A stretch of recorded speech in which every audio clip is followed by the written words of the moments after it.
Farmacêutica americana Pfizer anuncia início de estudos de medicamento oral para a prevenção da Covid-19.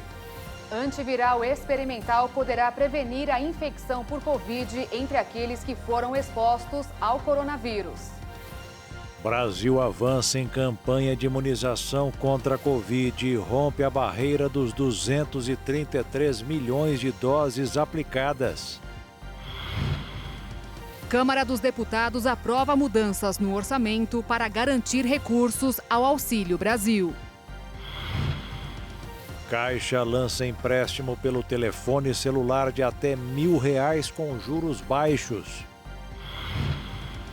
Crise hídrica. Volume da represa de Furnas é o menor de 2021 e o pior para o mês de setembro nos últimos 20 anos. Centro-esquerda volta ao poder na Alemanha, encerrando 16 anos de gestão da chanceler Angela Merkel. Na Rússia, piloto inglês Lewis Hamilton chega à 100ª vitória na Fórmula 1. Agora no Jornal das 22.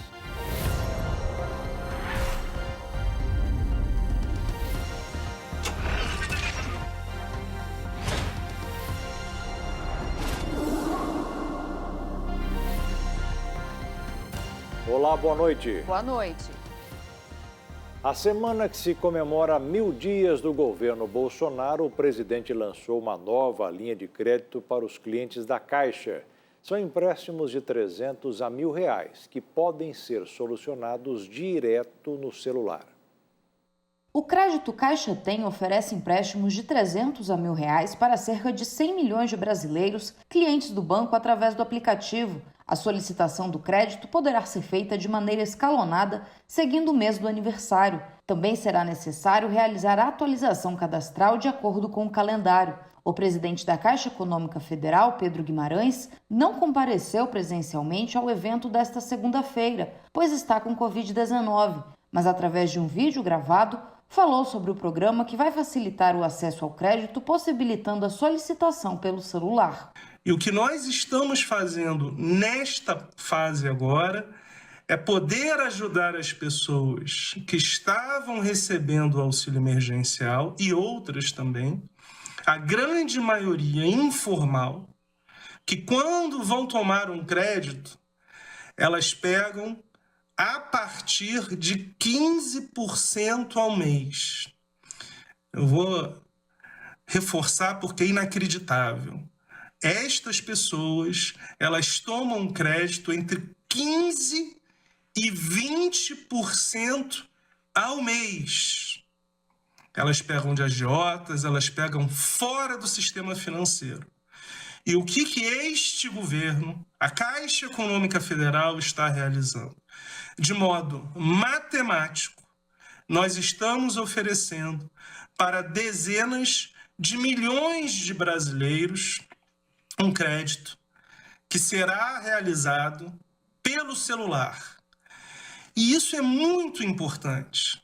A partir de hoje, quem nasceu em janeiro e fevereiro já pode pedir esse crédito via o Caixa Tem, terá que fazer uma atualização cadastral e em até 10 dias será realizada a análise. Para solicitar o crédito, primeiro o cliente precisa atualizar o aplicativo Caixa Tem nas lojas digitais do celular. Depois, é necessário fazer uma atualização cadastral dentro do próprio sistema. No prazo de 10 dias, a Caixa Econômica conclui a avaliação dos dados e então o cliente poderá solicitar o empréstimo disponível em duas modalidades. O crédito Caixa Tem pessoal é um empréstimo com uso livre para o cliente e o Caixa Tem para o seu negócio é uma linha de crédito orientada para pagar fornecedores e outras contas da empresa. Em todos os casos, as parcelas serão creditadas direto na poupança digital. Na próxima fase, disponível a partir de 18 de outubro, poderão solicitar os nascidos em março e abril. E para os novos clientes do Caixa Tem, as solicitações poderão ser feitas a partir do dia 8 de novembro. No evento, os ministros presentes também comentaram sobre os 1000 dias do governo Bolsonaro que se completam essa semana. 1000 dias de muito protagonismo, de muitas entregas e realizações do governo federal e em tempo recorde, o governo federal conseguiu executar o auxílio emergencial, que abrangeu mais da metade da população brasileira. Pessoas que se valeram do auxílio emergencial para atenuar o seu sofrimento e para poder seguir firme com o mínimo de dignidade para suas famílias. Agora está todo mundo dizendo, a miséria aumentou. Não, ela já estava aí. Ela só não era relatada. A miséria já estava aí. Era o subemprego, o desemprego em massa. Quantas vezes eu disse aqui que o imposto mais cruel do mundo é o sobre a folha de pagamentos. Para cada brasileiro empregado, um é lançado ao mar. São 46 milhões no mercado formal e são 38 milhões na informalidade. Estamos hoje a abrir os 1000 dias de governo em um governo focado e comprometido com o povo brasileiro. É ao nosso povo que me dirijo nesse momento, porque é nossa obrigação prestar contas de forma transparente e responsável. Apesar de todas as dificuldades, uma escassez de chuvas sem precedentes e a maior pandemia de nossa história, temos muitas conquistas a apresentar neste balanço. Estamos vencendo a pandemia. A média móvel de casos e mortes por Covid-19 apresenta uma queda em torno de 70%. Isso graças ao sucesso da nossa campanha de vacinação realizada 100% pelo governo federal, que já distribuiu vacinas suficientes para imunizar toda a população adulta com a primeira dose e o número de brasileiros totalmente imunizados segue subindo de forma muito importante no que diz respeito ao comparativo com outros países. Destinando 20 bilhões para comprar vacina. Mas nós respeitamos a liberdade. Por mais que me acusam de atos antidemocráticos, são apenas acusações, ninguém mais do que eu respeita o direito de todos. A vacina não pode ser obrigatória. Tereza Cristina tomou as vacinas e está em casa. O Bruno Bianco, a mesma coisa. O meu filho, Eduardo Bolsonaro, a mesma coisa. Ainda uma grande incógnita nisso daí. Prato feito para a imprensa dizer que eu sou negacionista. É a liberdade. Tem certas coisas que você tem ou não tem. Mais detalhes sobre o crédito Caixa e o calendário completo de disponibilização dos empréstimos podem ser verificados no site da Caixa.gov.br. E a cidade de São Paulo começou a aplicar nesta semana a dose de reforço da vacina contra a Covid em idosos com mais de 70 anos. Agora são 22 estados e o Distrito Federal adotando o procedimento. A maioria está dando preferência ao imunizante da Pfizer, como recomendado pelo Ministério da Saúde. Pela terceira vez, a dona Miriam vai repetir esse gesto. Aos 70 anos, ela não se cansa de vacinar. Tudo para poder voltar à vida que tinha antes da pandemia. Eu tenho que ser o exemplo da minha família. Eu tenho que me vacinar e estou vacinada. E aconselho a todos os poderosos a tomarem a vacina. Para começar a nossa vida novamente. Tudo que está parado. Já foram 3 e se precisar mais, a senhora vai tomar mais? Com certeza, estarei aqui na fila. E esse desejo também move o seu José Amorim. O advogado de 78 anos veio tomar a terceira dose da vacina contra a Covid-19, acompanhado pelo filho. Então isso deixa a gente muito feliz em poder, num lapso de tempo mais curto, estarmos aí tendo a nossa vida normal, tendo aí o abraço que a gente realmente sente falta, né? Especialmente nós brasileiros. Tranquilidade para ele e também para a família. Com certeza, a tranquilidade aumenta bastante. A gente, claro que foi o que ele falou, a gente continua tomando os nossos cuidados, as nossas restrições ainda tem que ter, mas a segurança, né, traz um certo sentimento de segurança a mais pela imunidade não completa, mas maior. A cidade de São Paulo iniciou a aplicação da dose de reforço para idosos acima de 70 anos. A estimativa da prefeitura é que mais de 170 mil pessoas façam parte desse grupo. Em todo o Brasil, 22 estados e o Distrito Federal já começaram a campanha.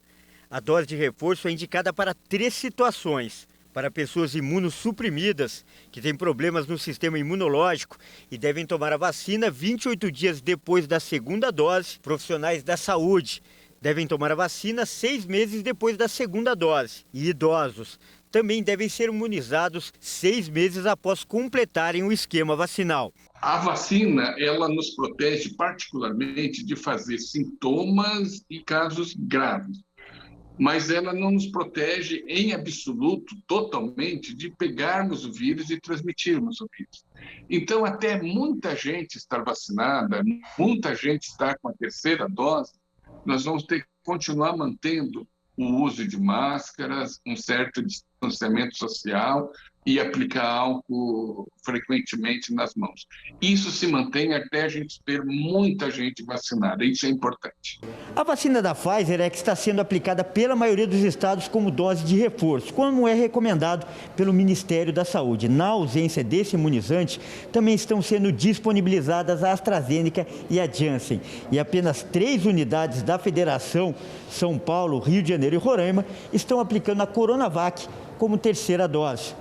O infectologista alerta que não há estudos precisos que comprovam que uma vacina é mais eficiente do que a outra. E o mais importante, segundo ele, é se vacinar. Então, a grande questão é ser vacinado com a primeira vacina que tiver disponível para você. O seu Amaro veio até o posto de saúde e não conseguiu se vacinar. O motivo é que ele não trouxe a carteirinha de vacinação que comprova a data da segunda dose. Hoje o senhor perdeu a viagem, seu Amaro? Não, porque o meu objetivo era outro, eu fiz já. Mas infelizmente hoje o senhor não conseguiu se vacinar? Não, porque eu não trouxe o comprovante. Mas ele não desiste. Diz que já perdeu parentes que morreram por causa da Covid-19. Sabe bem a importância de se proteger e por isso vai voltar em breve. Tem que correr atrás, tem que prevenir, tem que prevenir e prevenir os outros. Agora vamos ver os dados atualizados da vacinação contra a Covid no Brasil até o momento. De acordo com as secretarias de saúde dos estados e do Distrito Federal, já foram aplicadas 233.200.493 doses. Mais de 70% dos brasileiros foram vacinados com a primeira dose e quase 88 milhões de pessoas estão totalmente imunizadas com as 2 doses ou com a vacina de dose única. E o Ministério da Saúde distribuiu neste fim de semana mais de 5 milhões de vacinas contra a Covid. As doses são destinadas para o reforço dos grupos prioritários, adolescentes para completar o esquema de imunização. As vacinas da Pfizer e da AstraZeneca devem chegar aos estados e Distrito Federal nos próximos dias. Iniciado o processo de reforço do imunizante da Pfizer nos Estados Unidos, hoje foi a vez do presidente Joe Biden receber sua terceira dose de vacina contra a Covid. A aplicação foi feita na Casa Branca e transmitida pela televisão para incentivar mais pessoas a se vacinarem. O republicano recebeu a primeira dose da Pfizer em 21 de dezembro e a segunda em 11 de janeiro. Assim como nas 2 primeiras oportunidades, Biden tomou a injeção na frente das câmeras de televisão para incentivar as pessoas a se vacinarem. Autoridades sanitárias do país recomendam a terceira dose da vacina anti-Covid da Pfizer para maiores de 65 anos, pessoas de 18 a 64 anos com alguma condição médica subjacente, como diabetes ou obesidade, e as que estão expostas ao vírus devido ao seu trabalho ou ao lugar onde vivem.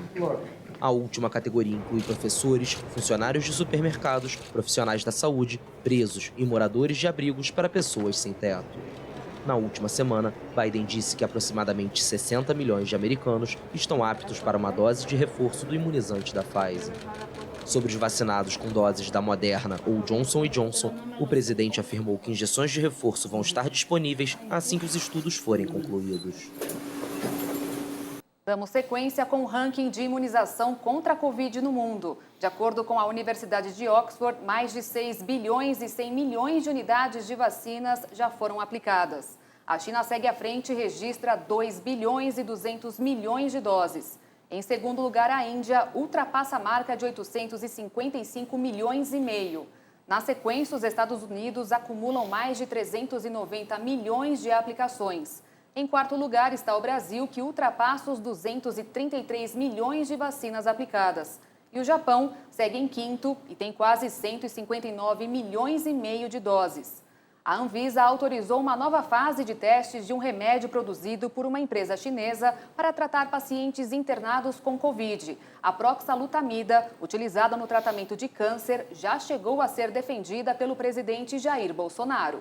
A Pfizer anunciou que iniciou os testes com uma pílula para prevenir a Covid em pessoas expostas ao vírus. A farmacêutica começou a desenvolver esse medicamento em março de 2020. Várias empresas trabalham em possíveis antivirais orais, que imitariam o que o medicamento Tamiflu faz contra a gripe e evitaria que a doença progredisse para um estado grave. A Pfizer começou a desenvolver esse medicamento em março de 2020. Os pesquisadores estão avaliando a substância em combinação com o ritonavir, que já é usado contra o vírus da AIDS. O ensaio clínico envolverá 2.600 adultos. Eles vão participar dos testes assim que apresentarem sinais de infecção por Covid e assim que souberem que foram expostos ao vírus. O grupo receberá aleatoriamente uma combinação do medicamento e ritonavir ou um placebo, 2 vezes ao dia por 5 a 10 dias. O objetivo do teste é determinar a segurança e eficácia da prevenção de uma infecção por Covid e o desenvolvimento de sintomas até o 14º dia após a exposição. A pílula é conhecida como um inibidor de protease e, em testes de laboratório, demonstrou interromper o efeito de replicação do vírus. Se funcionar, pode ser eficaz apenas nos estágios iniciais da infecção. A partir do momento em que a Covid progride para um estado grave, o vírus basicamente parou de se replicar e os pacientes sofrem de uma resposta imunológica hiperativa. E veja a seguir os impactos do caso Evergrande no mercado asiático. E ainda, a Câmara aprova orçamento, mudanças para viabilizar o programa Auxílio Brasil.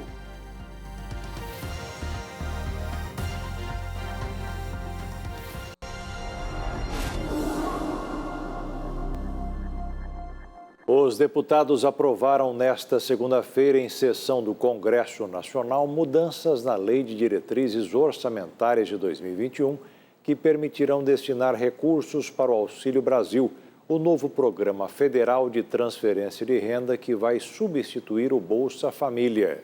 Atualmente, o Bolsa Família atende 14.600.000 famílias. Para lançar o Auxílio Brasil, o governo federal pretende elevar o benefício dos atuais R$ 189,00 para cerca de R$ 300,00, além de ampliar para 17 milhões o número de famílias beneficiadas.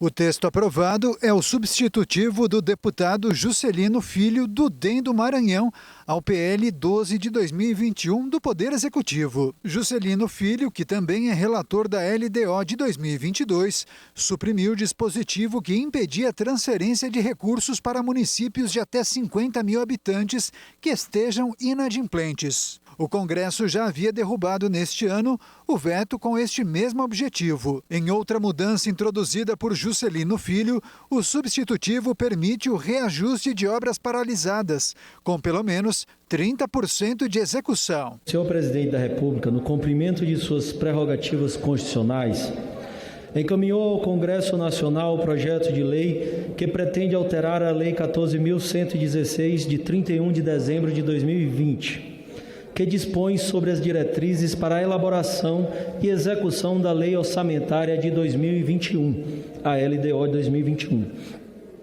Nesta casa, o projeto tomou a forma de projeto de lei número 12 de 2021, PLN 12, do qual nos coube essa relatoria.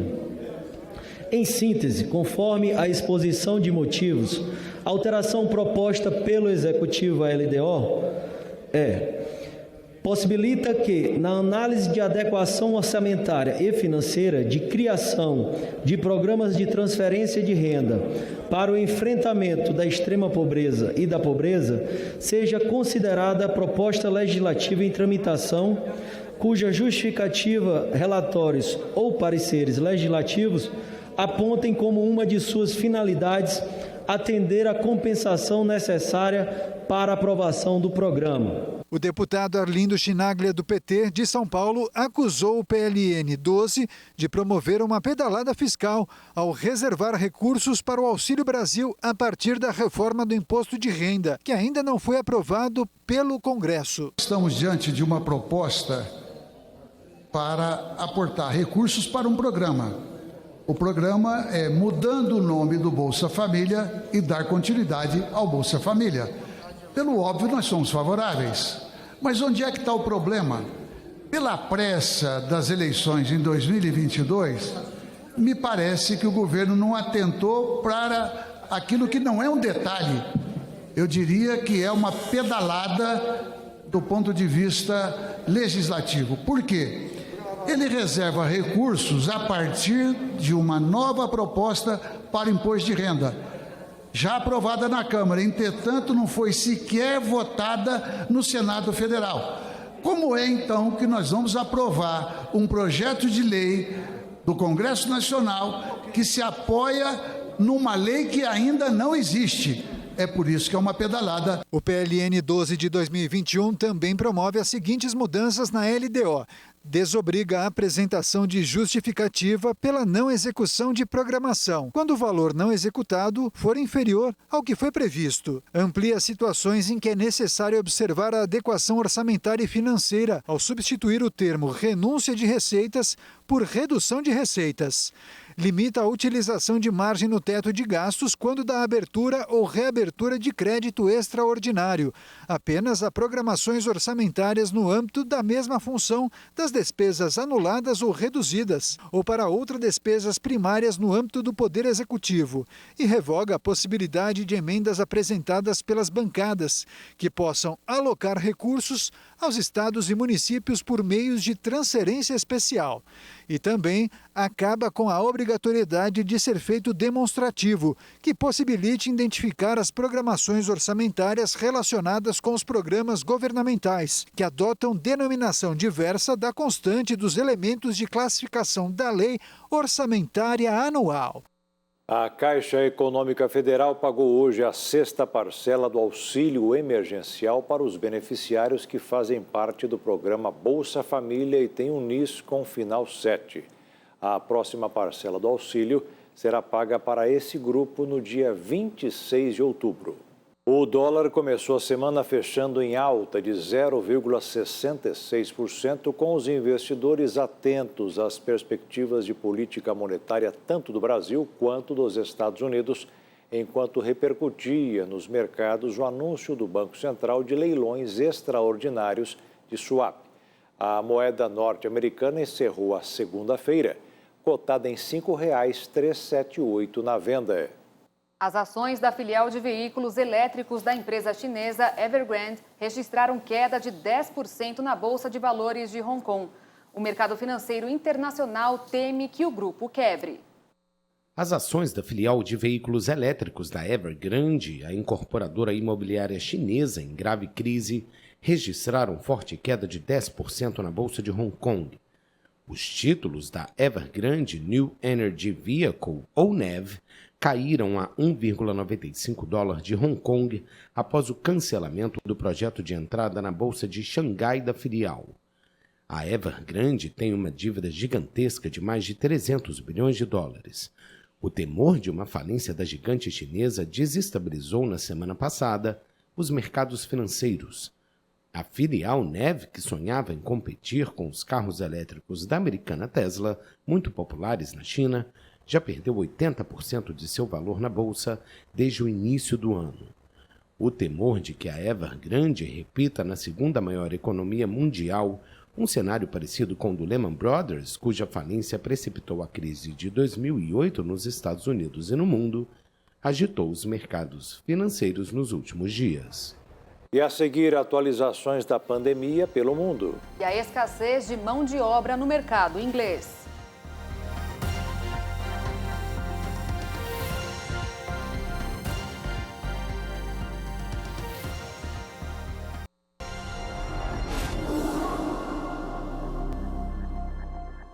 Para aliviar o peso das sacolas e facilitar a vida de clientes de um shopping center em Singapura, 2 robôs foram desenvolvidos para carregar as mercadorias dos compradores. Uma novidade que tem chamado muita atenção.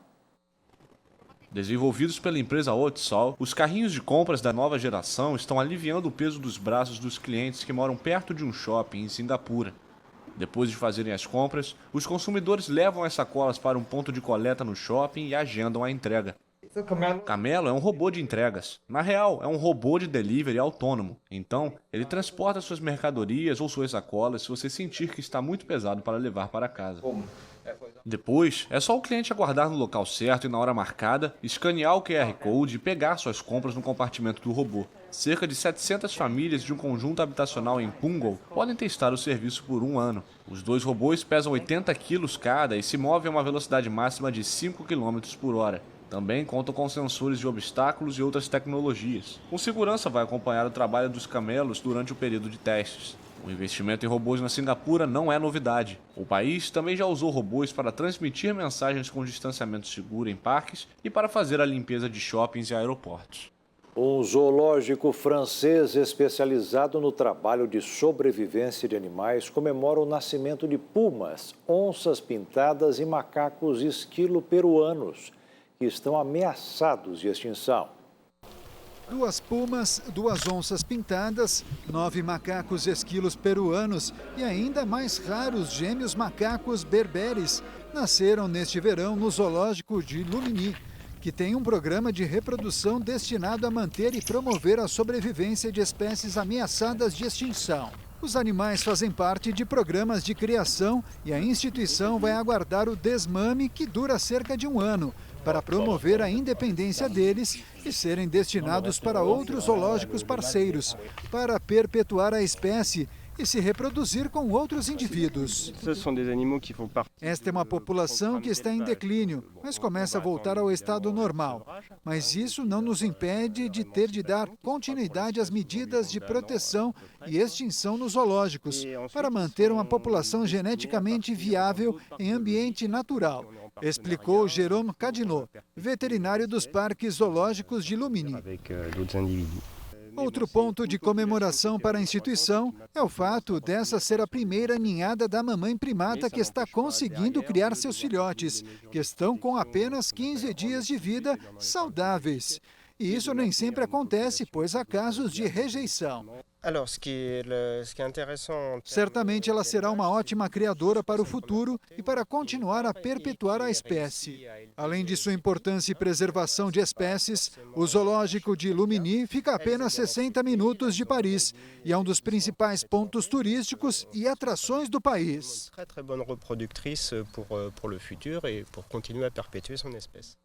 Um bebê gorila de uma espécie ameaçada de extinção nasceu no zoológico de Belo Horizonte. A instituição mineira tem um programa de conservação das espécies ligado à Associação Europeia de Zoológicos e Aquários. Este é o 5º animal da espécie a nascer no zoológico da capital mineira, único na América do Sul a ter sucesso na criação da espécie.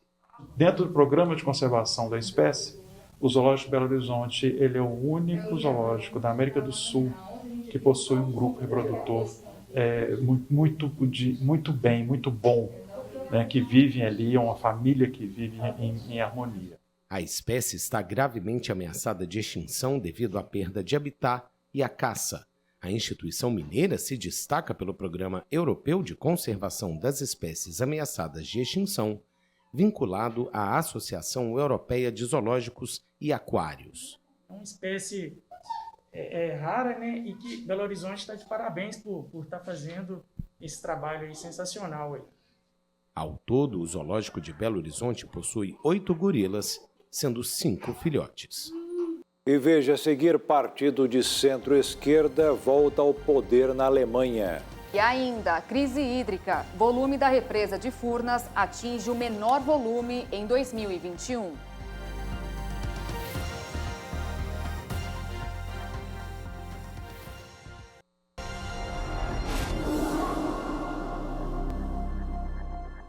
A centro-esquerda voltou ao poder na Alemanha. O Partido Social Democrata, liderado pelo ministro das Finanças, Olaf Scholz, apontado como provável futuro chanceler, venceu as eleições deste domingo, encerrando 16 anos de estabilidade política no país, na coalizão liderada por Angela Merkel. Os próximos dias deverão ser marcados por intensas negociações para a formação de uma tríplice aliança da social-democracia com o Partido Verde e a Aliança Cristã Democrática. Na Alemanha, os eleitores não escolhem diretamente o chefe de governo, e sim os deputados. Para isso, é preciso formar uma maioria, o que desta vez será especialmente complicado, porque já que nenhum partido obteve uma votação expressiva, será a primeira vez desde a década de 50 que será preciso reunir os votos de 3 partidos. O partido de Angela Merkel foi um dos menos votados, o que parece justificar a decisão dela de não tentar um 5º mandato. Agora, Merkel vai atuar nas negociações a formação do governo que ficará responsável pelo comando da maior economia da Europa. Em uma demonstração de que as conversas não serão muito fáceis, os líderes dos 2 partidos mais votados disseram nesta segunda-feira que pretendem conseguir formar um governo antes do Natal. Termina nesta quarta-feira, dia 29, a pré-inscrição para os interessados em participar do teste público de segurança da urna. Qualquer pessoa maior de idade que queira pode tentar quebrar a segurança da urna eletrônica. O objetivo do teste público de segurança da urna é aumentar a confiabilidade e a transparência do processo eleitoral e aperfeiçoar a segurança das votações. Através de ações controladas, o teste busca verificar vulnerabilidades e falhas relacionadas à violação da integridade ou anonimato dos votos da eleição. O teste de segurança da urna é realizado desde 2009.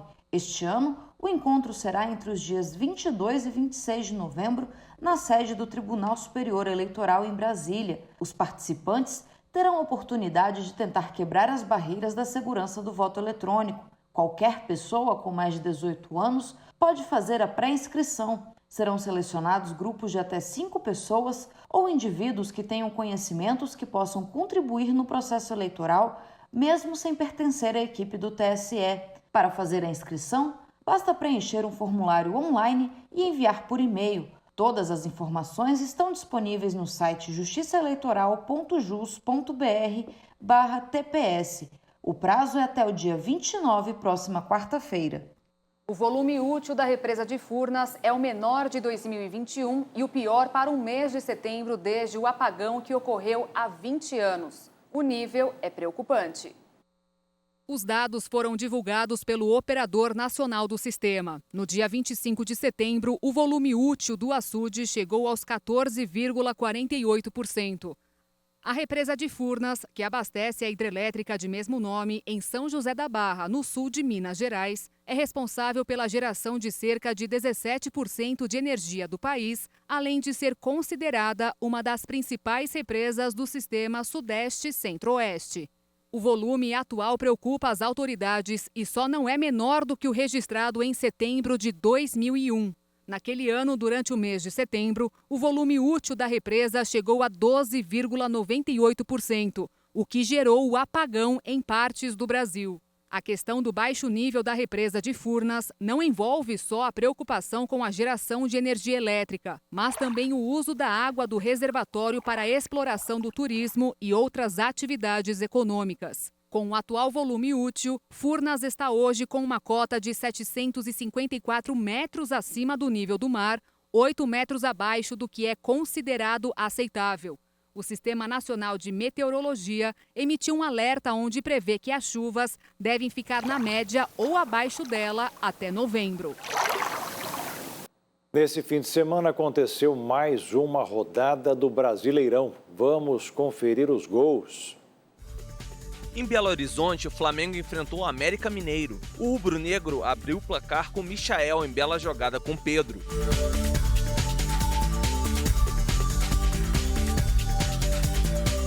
Já nos acréscimos, o América empatou. Lucas Cal cruzou e Alê cabeceou para o fundo do gol. Em Curitiba, o Atlético Paranaense saiu na frente com 2 gols de Pedro Rocha. Depois, Kelvin cruzou e Renato Kaiser cabeceou para anotar o terceiro.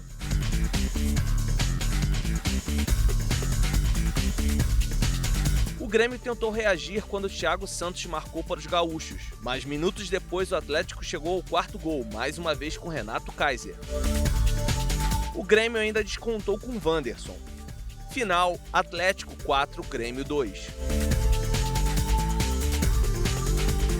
Em Caxias do Sul, o Juventude venceu o Santos por 3-0. O primeiro gol dos gaúchos foi marcado por Ricardo Bueno.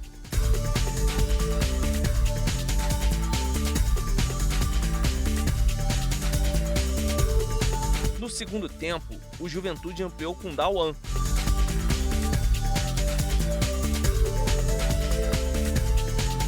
Aos 38 minutos, o cara do jogo, Guilherme Castilho, autor de 2 assistências, recebeu a bola e bateu sem chances para o goleiro João Paulo.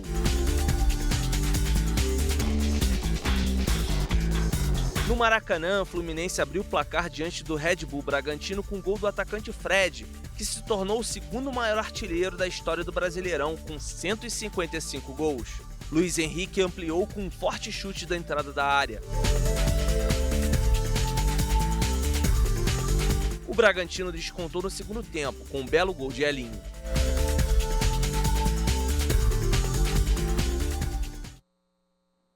Dois jogos terminaram com o placar zerado. No Morumbi, São Paulo e Atlético Mineiro fizeram um jogo de poucas oportunidades. E em Goiânia, Atlético Goianiense e Cuiabá. O assunto agora é Fórmula 1. O piloto britânico Lewis Hamilton conquistou a sua 100ª vitória na carreira no Grande Prêmio da Rússia.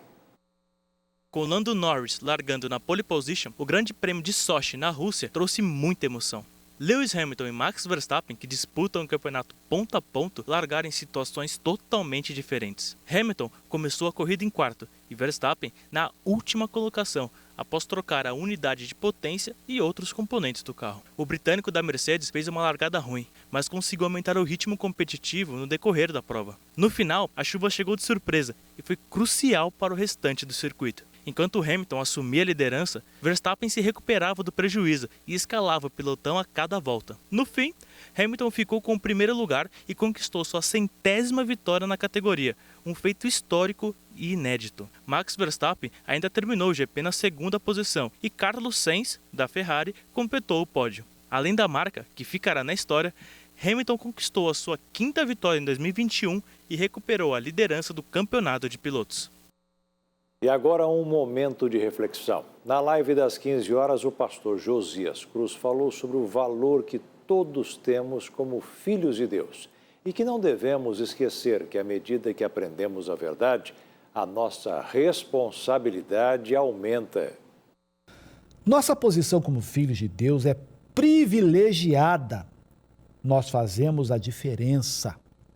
A bênção de que precisamos depende não somente do Senhor, mas também de nós. À medida que aprendemos a verdade, a nossa responsabilidade aumenta.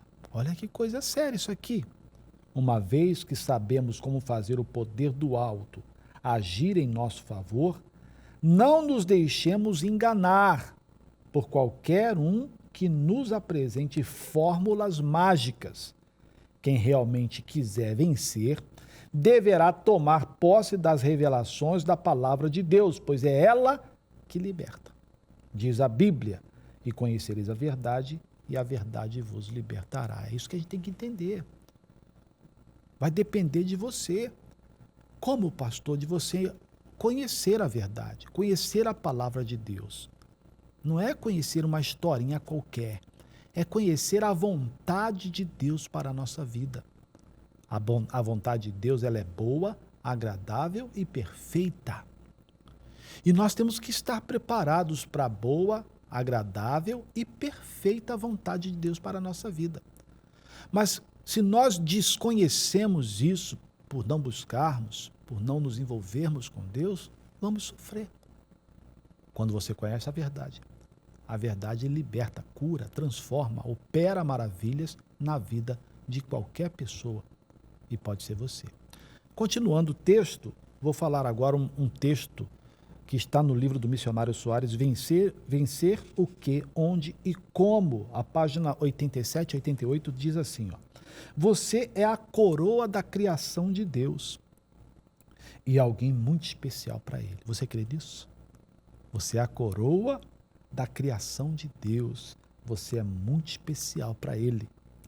Ele se coloca como um pastor que deixa as 99 ovelhas em segurança e vai amorosamente buscar a perdida. Todas as ovelhas são importantes para o pastor. E a mais necessitada encontra em Deus seu maior interesse. Deus tem interesse por você. Deus não faz acepção de pessoas. Você pode ter certeza disso. Não fique aí se desvalorizando, sabe? Questionando com Deus o porquê está assim, o porquê está assado. Você não entende ainda o quanto Deus ama você, o quanto Deus Ele considera você importante para Ele. Coloca isso no seu coração, na sua cabecinha oca, que se Ele morreu por você, é porque você tem um valor inestimável para Deus. E o Jornal das 22 termina aqui. Obrigada pela sua companhia, um ótimo fim de noite, início de semana para você e até amanhã. Boa noite, fique na paz. Tchau.